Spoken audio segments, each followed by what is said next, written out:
بسم اللہ الرحمن الرحیم۔ السلام علیکم ورحمۃ اللہ وبرکاتہ۔ عزیزم طلباء و طلبات، آج ہم انشاءاللہ باب سوم سبق نمبر 3 غزوہ خیبر پڑھیں گے۔ پیارے بچوں، سب سے پہلے ہم جان لیتے ہیں کہ غزوہ کسے کہتے ہیں۔ پیارے بچوں، غزوہ وہ ہوتا ہے وہ جنگ جس میں حضرت محمد صلی اللہ علیہ وآلہ وسلم نے خود شرکت فرمائی ہو، اسے غزوہ کہتے ہیں۔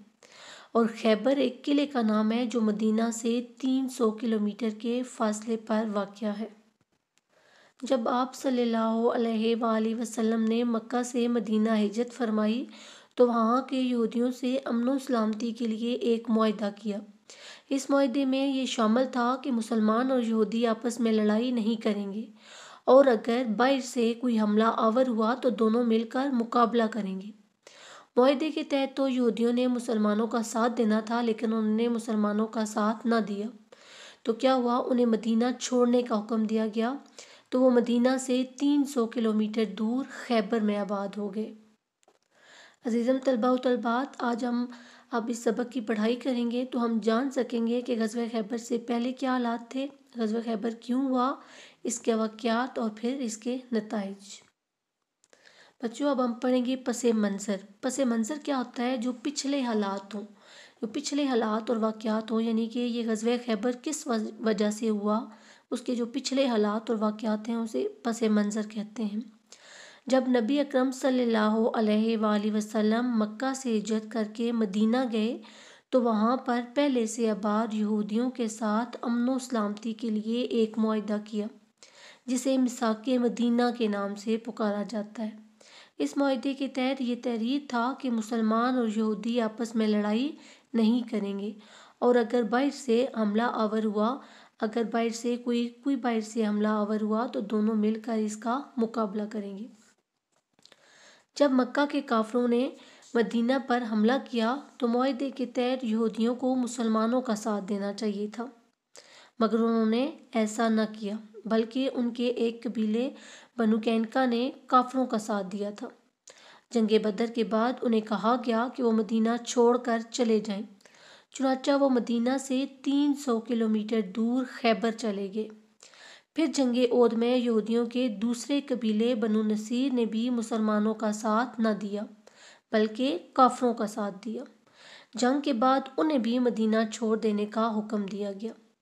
یہودیوں کے تیسرے گروہ یعنی قبیلے بنو قریظہ کا اتحاد مسلمانوں سے جاری رہا، یعنی کہ وہ مسلمانوں کے ساتھ تھے، مگر کیا ہوا، جنگ خندق میں جنگ کے دوران ہی یہ کافروں سے جا ملے اور مسلمانوں سے غداری کی۔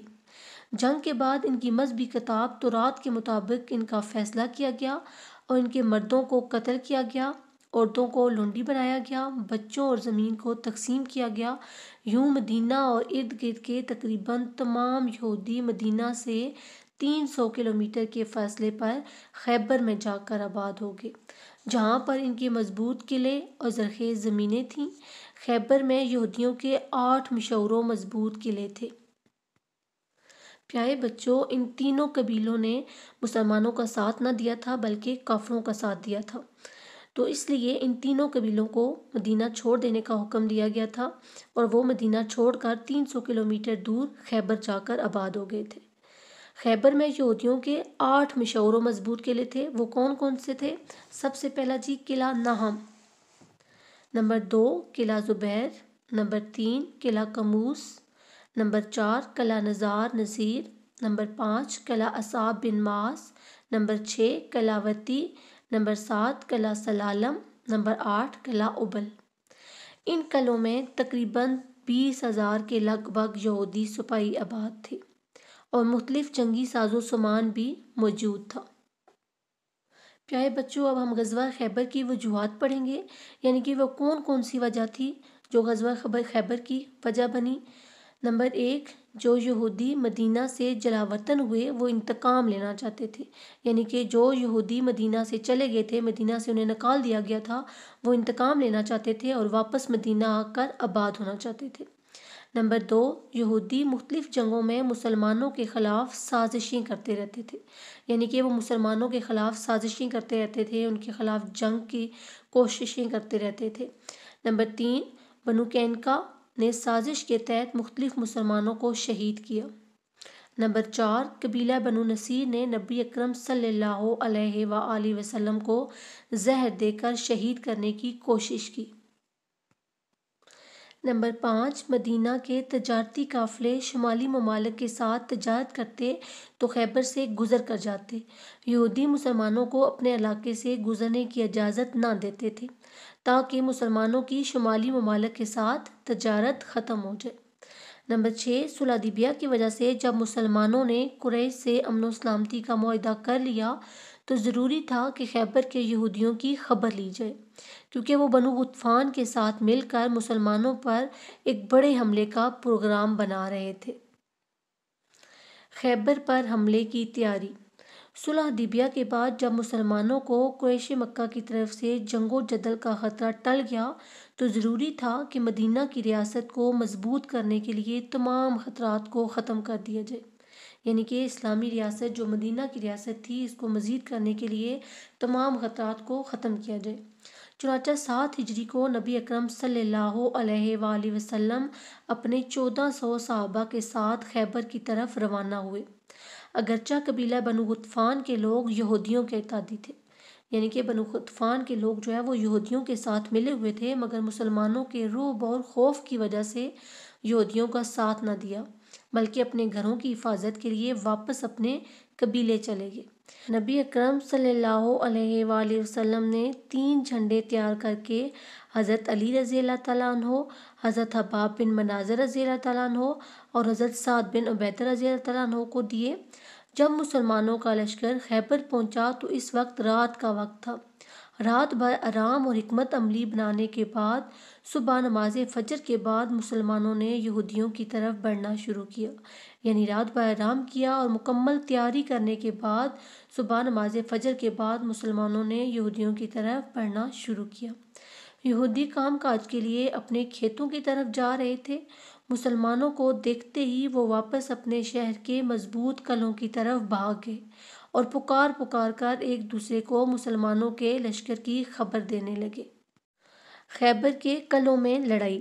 خیبر میں یہودیوں کے تقریباً 8 مضبوط قلعے تھے جو وادی خیبر کے مختلف حصوں میں واقع تھے۔ سب سے پہلا قلعہ جو راستے میں تھا وہ قلعہ نہم تھا۔ یہودیوں نے اسلحہ اور راشن وغیرہ اسی قلعہ میں محفوظ رکھا ہوا تھا۔ قلعہ نہم کی فتح کے بعد مسلمانوں نے یہودیوں کے مشہور و معروف قلعے کموز کی طرف پیش قدمی کی۔ یہ ایک انتہائی مشکل محاذ تھا کیونکہ اس قلعے کا مشہور شاہسوار مرب تھا، یعنی کہ جو یہودیوں کا سب سے بڑا سردار تھا مرب، وہ اسی قلعے میں رہتا تھا۔ آگے پیارے بچوں ہم پڑھیں گے حضرت علی رضی اللہ تعالیٰ عنہ اور قلعہ کموز کی فتح۔ یہودیوں کے قلعہ کموز کو فتح کرنا ایک مشکل کام تھا۔ نبی اکرم صلی اللہ علیہ وآلہ وسلم نے مختلف صحابہ کی سربراہی میں لشکر بھیجا مگر کامیابی نصیب نہ ہوئی اور قلعہ کا محاصرہ جاری رہا، یعنی کہ قلعہ کا محاصرہ انہوں نے جاری رکھا۔ ایک دن نبی اکرم صلی اللہ علیہ وآلہ وسلم نے فرمایا، میں کل ایسے شخص کو علم یعنی جھنڈا دوں گا جو اللہ اور اس کے رسول صلی اللہ علیہ وآلہ وسلم سے محبت کرتا ہے اور اللہ اور اس کا رسول صلی اللہ علیہ وآلہ وسلم بھی اس سے محبت کرتے ہیں، جس کے ذریعے اللہ تعالیٰ فتح نصیب کرے گا۔ دوسرے دن ہر کوئی یہ اعزاز حاصل کرنے کی خواہش کر رہا تھا۔ نبی اکرم صلی اللہ علیہ وآلہ وسلم نے فرمایا کہ علی کہاں ہے؟ بتایا گیا کہ انہیں عشوب چشم کی بیماری ہے، یعنی آنکھوں کی بیماری، جس کی وجہ سے وہ مکمل آنکھیں کھول نہیں سکتے اور نہ ہی روشنی برداشت کر سکتے ہیں۔ آپ صلی اللہ علیہ وآلہ وسلم نے حضرت علی رضی اللہ تعالیٰ عنہ کو بلا کر اپنا لہب دان ان کی آنکھوں میں لگایا، یعنی کہ اپنے ہونٹوں کا پانی ان کی آنکھوں میں لگایا اور پھر صحت یابی کی دعا کی تو حضرت علی رضی اللہ تعالیٰ عنہ کی تکلیف فوراً دور ہوگی اور وہ لڑائی کے لیے تیار ہو گئے۔ اس موقع پر نبی اکرم صلی اللہ علیہ وآلہ وسلم نے حضرت علی رضی اللہ تعالیٰ عنہ کو یہ نصیحت فرمائی کہ میدان جنگ میں جاؤ اور انہیں اسلام کی دعوت دو۔ اگر تمہاری دعوت پر ایک یہودی بھی مسلمان ہو گیا تو یہ تمہارے لیے سرخ اونٹوں کی دولت سے بہتر ہے، یعنی کہ مال و دولت سے بہتر ہے۔ حضرت علی رضی اللہ تعالیٰ عنہ نے نبی اکرم صلی اللہ علیہ وآلہ وسلم کی نصیحت پر عمل کرتے ہوئے یہودیوں کو اسلام کی دعوت دی، مگر انہوں نے کیا کیا؟ حضرت علی رضی اللہ عنہ کی دعوت قبول نہ کی، بلکہ یہ دعوت ٹھکرا دی اور لڑنے کے لیے تیار ہو گئے۔ سب سے پہلے ان کا سردار مرہب آگے بڑھا اور تکبر غرور میں کہنے لگا، خیبر کو معلوم ہے کہ میں مرہب ہوں، جو کہ بہادری اور تجربے کی علامت ہے۔ یعنی کہ جو مرہب سردار تھا اس نے غرور اور تکبر کیا تھا کہ خیبر کو معلوم ہے کہ میں مرہب ہوں، جو کہ بہادری اور تجربے کی علامت ہے۔ حضرت علی رضی اللہ تعالیٰ عنہ اس کے للکارنے پر آگے بڑھے، یعنی کہ جب مرہب نے اونچی آواز میں کہا، اونچا سا للکارا، تو اس کے للکارنے پر آگے بڑھے اور کہا، میری ماں نے میرا نام حیدر رکھا ہے، میں اسلام کے دشمنوں کو جنگل کے شیر کی طرح حملہ کر کے ختم کرتا ہوں۔ حضرت علی رضی اللہ عنہ نے کیا فرمایا تھا کہ میری ماں نے میرا نام حیدر رکھا ہے، میں اسلام کے دشمنوں کو جنگل کے شیر کی طرح حملہ کر کے ختم کرتا ہوں۔